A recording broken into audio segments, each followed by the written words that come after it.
Terus datang lagi. Betul aku kata ustaz tu muji diri dia. Nah, itu takabur Tapi Allah boleh tak takabur? Boleh tak Allah takabur? Mengapa Allah boleh takabur, saya tak boleh? Mengapa Allah boleh takabur, saya tak boleh? Kenapa? Kerana apa? Kerana Allah memang layak untuk takabur. Dia ada segala-galanya, dia mencipta segala-galanya, dia memiliki segala-galanya. Kita apa yang ada pada kita? Apa pun tak ada. Duit yang dalam beg tangan puan-puan tu siapa punya? Allah yang punya, bukan kita punya, ya. Baju yang perempuan pakai tu siapa punya? Allah punya. Itu kereta yang di luar banyak-banyak tu siapa punya? Allah yang punya. Kita apa yang ada? Apa yang ada kita? Apa tak ada. Mata kita siapa punya? Allah punya. Lidah kita siapa punya? Allah punya. Kita satu benda pun tak ada. Jadi layak ke tak layak untuk takabur? Tak layak. Tapi Allah, dia memang layak untuk takabur. Kerana segala-galanya miliknya. Lillahi mulkus samawati wal ardu ma bainahuma. Bagi Allah lah yang memiliki langit dan bumi dan barang yang di antara keduanya. Semua milik Allah Ta'ala belaka. Sebab itu dia boleh takabur. Dia boleh keras. Dia keras. Allah tu qahar. Qahar tu keras lah. Dia boleh keras. Dia boleh gagah. Dia boleh apa lagi? Dia boleh menentukan segala-galanya. Ya, dia boleh samsing. Allah boleh samsing tak? Apa arti samsing? Samsing itu artinya dia tidak terikat dengan mana-mana peraturan. Siapa yang tak terikat dengan mana-mana peraturan? Allah Ta'ala. Ya? Dia tak ada kena ikut ini, tak ada. Apa saja yang dia nak buat, dia boleh buat. Dan dia layak untuk melakukannya. Itu Allah Ta'ala, ya. Semua sempurna belaka tu, elok belaka nama Allah tu. Itu sebab gelaran Allah tu Al-Asma'ul Husna. Apa kata husna? Yang elok-elok, yang molek-molek, yang bagus-bagus. Nama-nama Allah tu semua elok-elok belaka. Kita tak boleh. Jangan kita pula sifat al-takabur, tak boleh. Jangan kita sifat qahar, tak boleh. Jangan kita sifat apa? Sifat muntaqim, tak boleh. Itu sifat Allah belaka tu. Tapi yang lain-lain tu bolehlah kita cuba untuk mendapatkan sifat Allah yang baik-baik tu, ya. Seperti Ar-Rahman, itu boleh. Ar-Rahim, itu boleh. Al-Latif, apa tu Al-Latif? Yang lemah lembut, itu boleh, ya. Lagi pengasih, penyayang, lemah lembut, itu boleh, ya. Ada yang khusus untuk Allah aja. Yang lain tu bukan untuk lain dari Allah, tak layak untuk memiliki sifat itu. Baik. Itu dia. Dialah yang punya nama-nama yang elok dan sifat-sifat yang sempurna. Sempurna itu artinya tak ada kekurangan langsung. Tak ada apa-apa kekurangan. Itu artinya sempurna. Penglihatan Allah sempurna. Pendengaran Allah sempurna. Ilmu Allah sempurna. Kita sempurna ke? Mata sempurna ke? Penglihatan puan-puan ni sempurna ke? Ya. Tengok umur belum 50 dah pakai cermin mata. Lagi mana dia cermin mata? Mana ke dia orang cermin mata ni? Itu lagi yang awak. Lagipun pandangan kita hanya dari jarak dekat yang kita nampak. Di luar bilik ni nampak. Apa yang berlaku di rumah sana nampak? Tak nampak. Itu penglihatan, pendengaran apa itu juga. Kejap ni dengar suara saya. Bila saya balik kampung kan dengar lagi suara saya. Sudah tak dengar, jadi itulah dia, pendengaran kita tak sempurna. Pendengaran Allah sempurna tak? Kita pergi Kuala Lumpur, Tuhan dengar ke tak? Kita pergi Singapura, Tuhan dengar ke tak? Kita pergi London, Tuhan dengar ke tak? Di mana-mana pun Tuhan dengar. Tak payah bersuara, kita cakap dalam hati, Tuhan dengar tak? Dengar. Itu sempurnanya pendengaran Allah Ta'ala. Jadi itu bezanya Allah dengan kita. Allah sifatnya semua sempurna belaka. Kita Semuanya kelemahan belaka. Ada kekurangan, ada kelemahan, ada ketidaksempurnaan. Itu dia. Dialah yang punya nama-nama yang elok dan sifat-sifat yang sempurna kerana mengikhlaskan ibadah tidaklah untuk selain daripada Allah, atau tidak layak bagi zat yang bersifat dengan kekurangan. Kalau adalah kekurangan, bukanlah Allah namanya.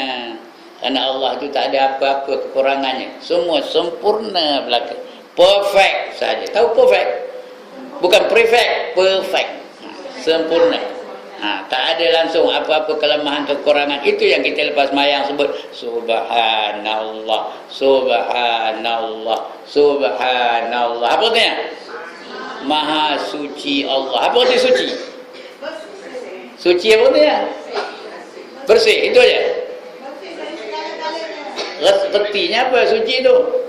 Tak ada apa-apa kekotoran, tak ada apa-apa pencemaran, tak ada apa-apa kekurangan, tak ada apa-apa kecacatan. Itu namanya Subhanallah, Maha Suci Allah Ta'ala. Bila kita sebut Maha Suci Allah tu, kerti tak ada kotor, tak ada cemar, tak ada daki, tak ada lemah, tak ada apa, tak ada cacat dan sebagainya. Kita ada tak cemar dalam diri kita ni? Ada. Ya ke ada ni? Cuba kita test. Ya ke tak? Bangkit dari tidur, gisai mata, ada apa? Ada tahi mata. Bersih benar ke tahi mata? Suci benar ke tahi mata? Korek hidung ada apa? Ada tahi hidung. Cuci benar ke tahi hidung tu? Boleh jual ke? Sama tak? Korek telinga ada apa? Tai telinga. Lagi nyerongin nampak apa? Tai gigi. Lagi dalam perut ada apa? Ada apa? Ada tongnya. Tongnya tahu tong? Bawa ke mana-mana. Pergi ngaji bawa, pergi kerja bawa, pergi ke tandas bawa. Dah memang pergi tandas tentulah bawa. Pergi ke pejabat bawa, pergi ke sekolah bawa. Nampak itu kita penuh dengan pencemaran, penuh dengan kekotoran, penuh dengan kelemahan. Kadang-kadang jalan dom jatuh, lemah lah tu. Tapi Allah tak ada langsung kekurangan, tak ada langsung kelemahan, tak ada langsung pencemaran. Itu namanya Maha Suci Allah, ya. Untuk selain daripada Allah, atau tidak layak bagi zat yang bersifat dengan kekurangan. Kalau dia ada kekurangan, takkan Allah namanya. Takkan Tuhan namanya, ya. Sebab layakkah disembah zat yang tidak berkuasa mencipta dan mentadbir urusan makhluk? Kalau Allah tak boleh nak cipta makhluk, layak ke tak kita sembah dia? Dia layak disembah atau tak layak disembah? Tak layak disembah. Macam patung tu, dikatakan Tuhan patung tu, tapi patung tu nampak pun tidak, cakap pun tak boleh, jalan pun tak boleh. Nak sembah itu orang cerodik ke orang bingung nak sembah patung? Orang bingung tu, ya. Sebab itu jangan nyembah patung, jangan nyembah selain daripada Allah.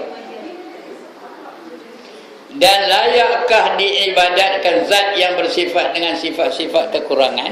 Kalau Tuhan tu kekurangan lah, Tuhan tu tak nampak, Tuhan tu tak tahu, Tuhan tu tak dengar, layak ke tak layak kita sembah ke dia? Tak layak untuk disembah. Tapi mengapa kita sembah? Kerana dia bersifat dengan sifat kesempurnaan. Dengan itu ternyatalah bahawa syahadah la ilaha illallah. Ini kalimah yang terbaik, ya. La ilaha illallah. Kalimah syahadah. Apa arti syahadah? Penyaksian. Aku naik saksi. Arti dalam hati ni aku ngaku betul-betul. Tiada Tuhan selain daripada Allah Ta'ala. Itu la ilaha illallah. Dia mengandungi ketiga-tiga bahagian tauhid ni. Ada tiga-tiga. Tauhid rububiyah pun ada, tauhid uluhiyah pun ada, tauhid al-asma' dan sifat pun ada dalam kalimah la ilaha illallah. Itu namanya kalimah syahadah, kalimah penyaksian Allah Ta'ala. Ya, la ilaha illallah dipanggil kalimah tauhid, kalimah yang mentauhidkan Allah. Juga dipanggil kalimah syahadah, juga dipanggil kalimah tayyibah. Kalimah tayyibah itu nanti kalimah yang baik. Ya, dalam Quran Allah sebut, alam tara kaifa daraballahu masalan kalimatan thayyibatan kasyajaratin thayyibah asluha sabitun wa far'uha fis sama' tu'ti ukulaha kulla hinin biizni rabbiha wa yadribullahu al-amsala lin-nas la'allahum yatazakkarun, kata Allah. Apakah kamu tak nampak bagaimana Allah bandingkan kalimah thayyibah, ini la ilaha illallah tu, laksana sebatang pokok yang akar tunjangnya jauh menjunam ke dalam bumi dan pucuknya melunjak ke langit. Ia mengeluarkan buah-buahan dengan izin Tuhannya. Dan Allah jadikan bandingan ini untuk manusia agar mereka dapat peringatan. Dan dari ayat ini kita faham, Allah bandingkan kalimah thayyibah tu macam sebatang pokok. Pokok tu tuan-tuan dan puan-puan, ya, kalau akarnya jauh ke dalam bumi, pokok tu tegap ke lemah, rendang ke kurus kering, sehat ke dah nak mampu, sehat. Kenapa? Kerana pokok tu akarnya jauh ke dalam bumi, ya. Pokok tu akan menjadi rendang, menjadi tegap. Kalau ditiup angin pokok tu tumbang ke dah. Malahan dah lepas angin tu pokok tu bertambah cantik atau bertambah buruk. Macam ngapa cantik? Ngapa cantik? Mengapa dia bertambah cantik? Bila ditiup angin, daun-daun yang kering di atas tu habis gugur. Ya. Begitu juga ranting-ranting yang reput-reput tu habis jatuh. Ya. Bila dah angin tu berhenti, pokok tu bertambah rendang. Yang ada di atas tu hanya daun-daun yang hijau, daun-daun yang segar, ranting-ranting yang tak reput. Itu bertambah cantik pokok tu. Ya. Kerana apa? Kerana pokok tu akar tunjangnya jauh ke dalam bumi. Pucuknya pula melonjak ke langit. Bila pucuknya melonjak ke langit, dia senang ke susah nak berbuah? Senang ke susah nak berbuah? Senang, ya. Bila musim ada dia pun berbuah. Bila dia berbuah, pokok tu berguna ke tak? Siapa yang dapat manfaat pada pokok itu? Manusia. Dapat burung, dapat binatang, dapat tupai, dapat manfaat dari pokok yang berbuah tadi. Ya.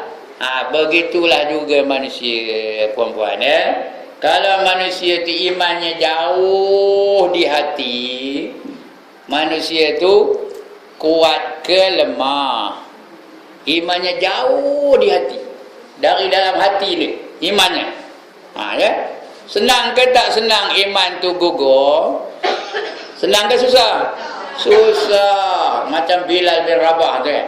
Imannya begitu kuat, ditangkap, dijemur, dihentak ke bak dada dengan batu, suruh dia meninggalkan Islam. Apa jawabnya? Ahadun, ahadun, ahadun. Allah yang esa, Allah yang esa. Nampak? Diugut pun tak ngombin. Tahu ke tak ngombin orang sini? Tak meruin, tak ada berganjak. Itu iman dia. Kenapa? Dia dari lubuk hati yang jauh, dari dalam hati dia. Ya. Rasulullah sendiri, orang rasuah, ada tak orang nak rasuah Rasulullah? Dia makan rasuah kan? Tak. Ya, macam-macam ditawarkan. Emas setinggi Bukit Uhud. Lagi jawatan Perdana Menteri dia bagi. Perdana Menteri Mekah tu. Dia bagi jawatan. Kemudian tak cukup dengan itu, apa kata dia? Bagi perempuan yang cantik-cantik pula tu. Ya. Perempuan Arab ni cantik tau. Ya. Siapa dah pergi Mekah? Cantik perempuan Arab ni. Ya. Kalau yang jenis putih tu, ya. Bukan macam orang putih England tu, itu berjagat. Orang Arab ni memang cantik betul. Ya. Ya, perempuan bagi. Itu lagi susah nak menolaknya. Ya. Kalau datang perempuan lenggok, lenggok, dah kata senyum macam macam. Macam? Lenyo tak lenyo? Lenyo orang lelaki nengoknya, ya. Ya. Nak dekat, Abang Ibrahim macam. Pelantin terobat ni tau. Ya. Tapi apa kata Nabi? Kalau matahari kamu sembahkan di kananku dan bulan di kiriku, aku tetap akan meneruskan perjuanganku sehingga aku menang atau sehingga aku mati. Itu dia ya. Begitulah iman pada Nabi Muhammad sallallahu alaihi wasallam. Mengapa dia boleh mempertahankan imannya? Imannya jauh di lubuk hatinya ya. Tapi kalau iman tu hanya ada di permukaan hati atau iman tu hanya di otak aja tak sampai di hati, mudah ke susah dia nak bertukar apa? Bertukar haluan. Mudah ke susah nak bertukar haluan? Mudah aja. Dapatkan plakat selai dah lah, leboh lah tu ya. Dapatkan batik selai leboh lah tu ya. Dapat handphone satu leboh lah tu. Mudah bertukar haluan. Ya. Ada tak orang kenal Rasulullah langsung bertukar? Ada ke tak? Ada ke tak ada? Mengapa tu? Kerana imannya hanya di otak, tak sampai di hati. Dia ngira otak je. Akal dia mikir aja saya dapat udahlah, tidak langsung aku tak dapat kena. Tak kira lah perjuangan dia tu menegakkan Islam atau tidak habis. Begitulah kita. Kalau iman kuat, kita akan tahan diuji. Kalau iman tak kuat, sikit saja masalah sudah dia keluar, tak mau meneruskan perjuangan dia. Baik.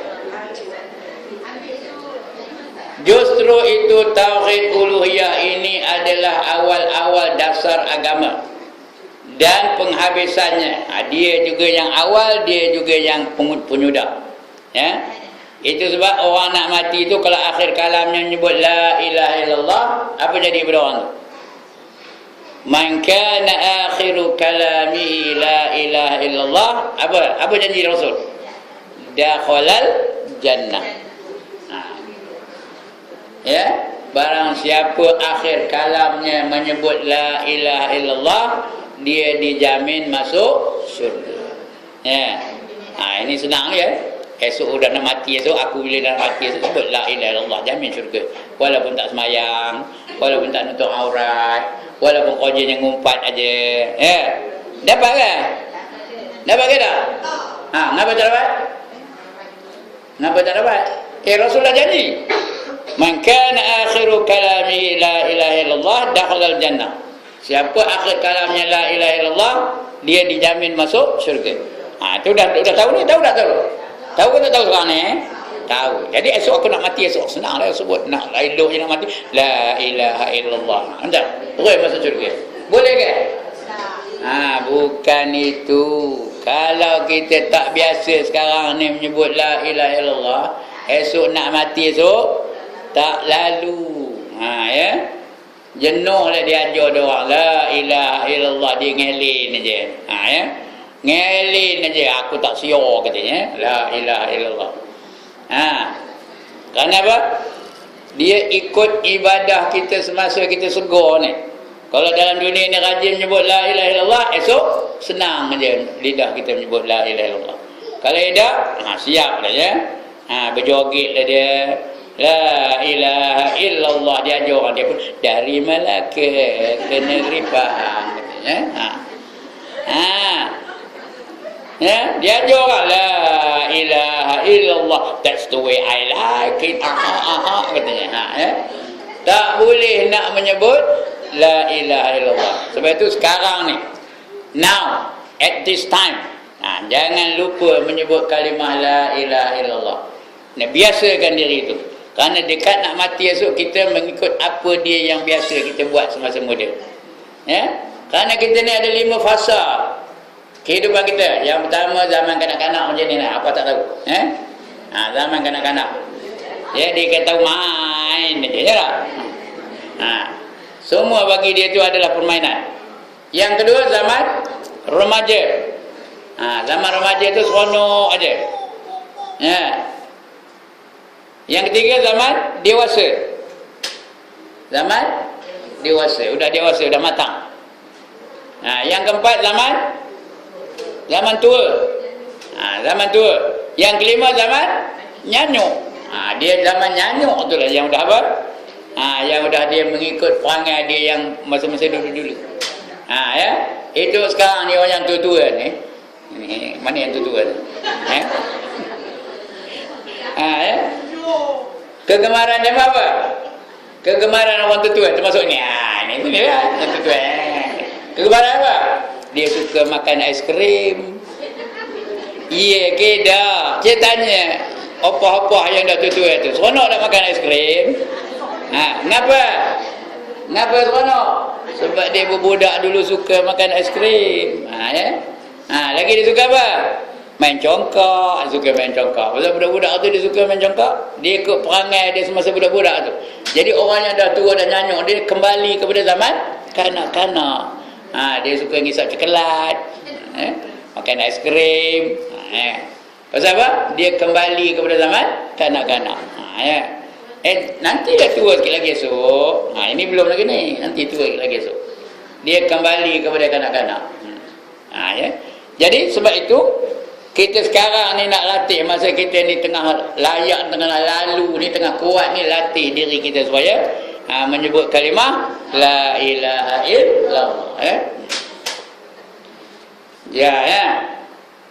Berdasarkan tauhid bahagian inilah diciptakan sekalian alam. Firman Allah Ta'ala, wa ma khalaqatul jinna wal insa illa liya'budun. Dan aku tidak menjadikan jin dan manusia melainkan supaya mereka beribadat kepada aku sahaja. Kalau tidak, Tuhan tak jadikan kita. Inilah sebab tujuan Allah jadikan kita ni, supaya kita beribadat kepada Allah Ta'ala, tidak kepada lain, hanya kepada Allah Ta'ala sahaja.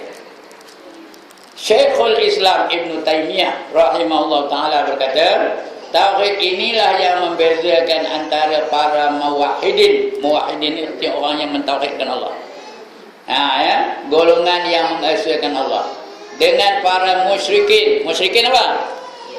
Orang-orang yang mensyirikkan Allah. Kita ni golongan apa? Muwahhidin. Sebut muwahhidin. Muwahhidin. Wahid itu apa? Satu. Muwahhidin, yang mengatakan Allah itu esa. Yang dia tu Hindu, Buddha, itu apa? Musyrikin. Apa arti musyrikin? Yang mensyirikkan Allah.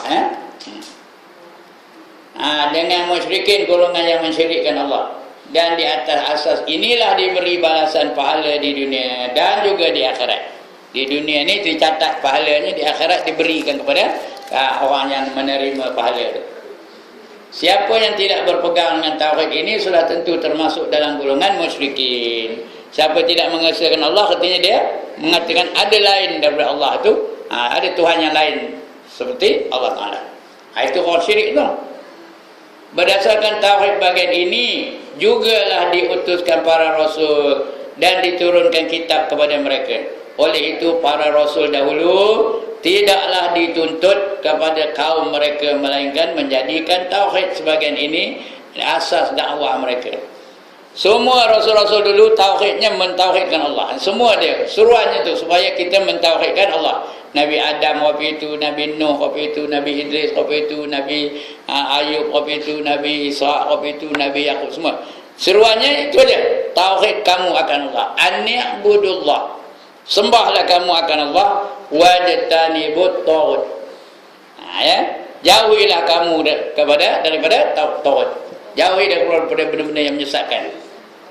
Firman Allah, walaqad ba'atsna fi kulli ummatin rasula an i'budullaha wajtanibut taghut. Dan sesungguhnya kami telah bangkitkan di kalangan tiap-tiap umat seorang rasul. Dia ada kan ya. Kami telah bangkitkan di kalangan tiap-tiap umat. Buat tulis sendiri kan. Kami telah bangkitkan. Baru faham kita ya. Di kalangan tiap-tiap umat seorang rasul. Mana-mana umat daripada Nabi Adam sampai Nabi Muhammad adalah rasul-rasul dibangkitkan Allah. Seruannya sama, iaitu membawa seruan beribadatlah kamu kepada Allah dan jauhilah taghut. Taghut apa artinya? Apa-apa saja yang menyesatkan. Itu taghut, berhala, patung, binatang, pokok besar yang disembah. Itu semua namanya taghut ya. Benda-benda yang menyesatkan, lagu-lagu yang menggalakkan perhubungan pergaulan bebas, antara lelaki dan perempuan itu turut begitu ya. Seluar pendek itu turut juga, bebek tu turut juga. Tahu ke bebek? Tahu bebek apa? Depannya tutup, belakangnya buka, itu turut itu. Jauhi daripada turut. Dan firman-Nya lagi, wa ma arsalna min qablika min rasulin illa nuhi ilaihi annahu la ilaha illa ana fa'budun. Dan kami tidak mengutuskan mana-mana rasul sebelum engkau wahai Muhammad, melainkan kami turunkan wahyu kepadanya mengatakan tidak ada Tuhan yang sebenar melainkan aku. Maka beribadatlah kamu kepadaku, kata Allah ya. Aku turunkan nabi-nabi, aku utuskan rasul-rasul untuk mengabur kepada engkau ya sebelum kamu ni Muhammad ada rasul-rasul sebelum itu. Nabi Nuh, Nabi Isa, Nabi Musa, Nabi Ibrahim, Nabi Harun dan sebagainya. Diturunkan betul. Apa kerja dia? Menyeru kepada manusia. Tidak ada Tuhan yang sebenar melainkan aku. Aku siapa? Allah lah ya. Maka beribadatlah kamu kepada aku. Jangan beribadat kepada tok pekong, jangan beribadat kepada pokok besar, jangan beribadat kepada matahari, jangan beribadat kepada bulan. Nak beribadat semata-mata kepada Allah Ta'ala. Dalam Al-Quran Allah menceritakan tentang rasul-rasulnya seperti Nuh. Nuh ni 950 tahun berdakwah tahu. Bukannya sekejap. 950 tahun dia berdakwah. Lama ke sekejap? Lama berbenar ya. 950 tahun berdakwah. Punya lamanya. Yang ikutnya berapa orang? Lebih kurang 40 keluarga. 80 orang lah ya. Lebih kurang lah, bukan betul-betul 80 ya. Itulah dia. Begitu lama berdakwah. Hanya 80 orang yang ikut yang naik kapalnya. Yang lain semua karam. Itu Nabi Nuh. Lagi apa? Lagi Hud, Nabi Hud. Nabi Hud tu begitu juga. Ya, kaum Hud. Apa namanya? Nabinya Nabi Hud. Kaumnya namanya kaum Ad. Kaum Ad ya, kaum Ad. Nabinya Nabi Hud. Kalau ada kaum Soleh, Nabi Soleh, kaumnya kaum Samud namanya. Kaum Samud ya. Dan Syuaib, kaum Syuaib itu kaum Syuaib lah, nabinya Nabi Syuaib. Kaum itu kaum Syuaib lah. Mereka menyeru kaum mereka dengan seruan Ani'budullah. Semua nabi-nabi itu ya. Ani'budullah lagi ma lakum min ilahin ghairuh. Maksudnya beribadatlah kamu kepada Allah kerana tidak ada Tuhan selainnya.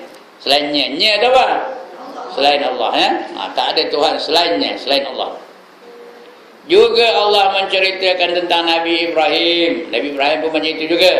Ia berkata kepada kaumnya, inni wajjahtu wajhiya lillazi fataras samawati wal ard hanifan wa ma ana minal musyrikin.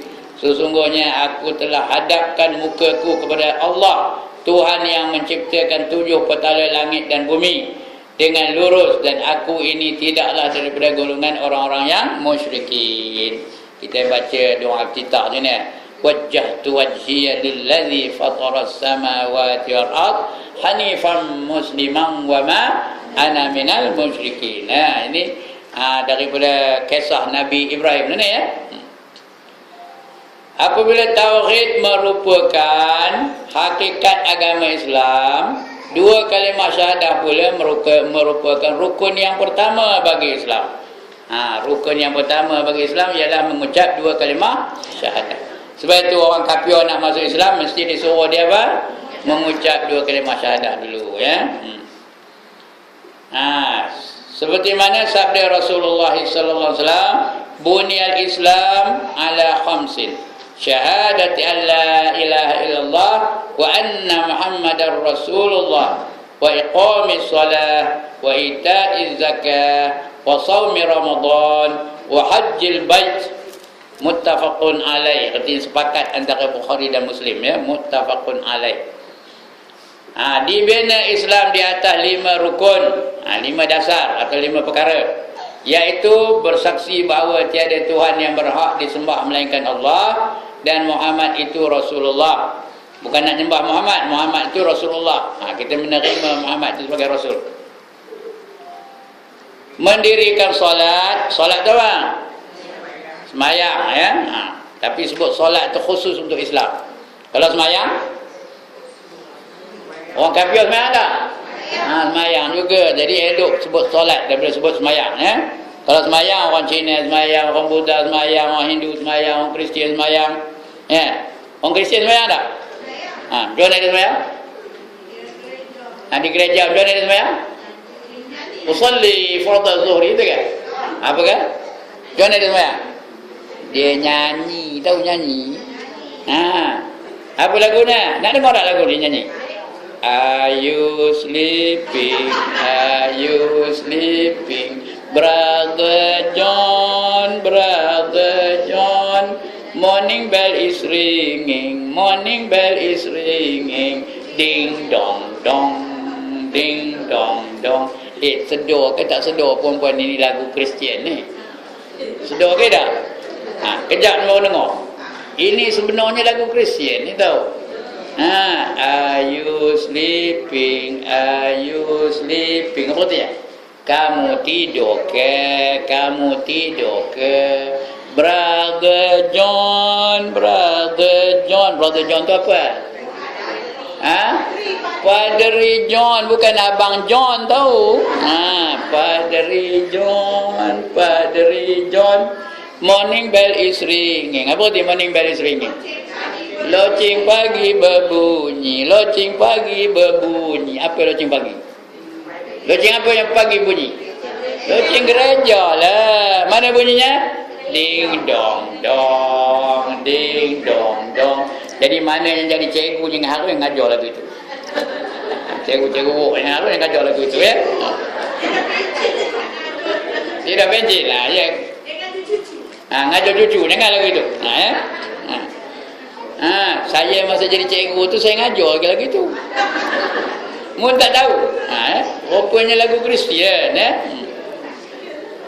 Jadi itu semayang juga. Dia menyanyi itu sembahyang juga. Ya. Tapi kalau solat khusus untuk orang Islam, ya. Solat tu hanya untuk orang Islam, tidak pada orang lain tak disebut solat, ya. Ya. Lagi bersaksi bahawa tiada Tuhan yang berhak disembah melainkan Allah dan Muhammad itu Rasulullah. Mendirikan solat, mengeluarkan zakat. Zakat jangan lupa, ya. Siapa yang dah cukup nisab, cukup haul, wajib mengeluarkan zakat. Kerana ini rukun Islam tau. Keluarkan zakat. Melakukan puasa di bulan Ramadan. Itu yang wajib. Yang tak wajib, yang sunat, bulan apa? Yang sunat apa? Bulan Muharram. Bulan ini sunat puasa. Ada puasa tak bulan ni? Hari itu 9, 10 Muharram puasa ke tak? Ya, sunat.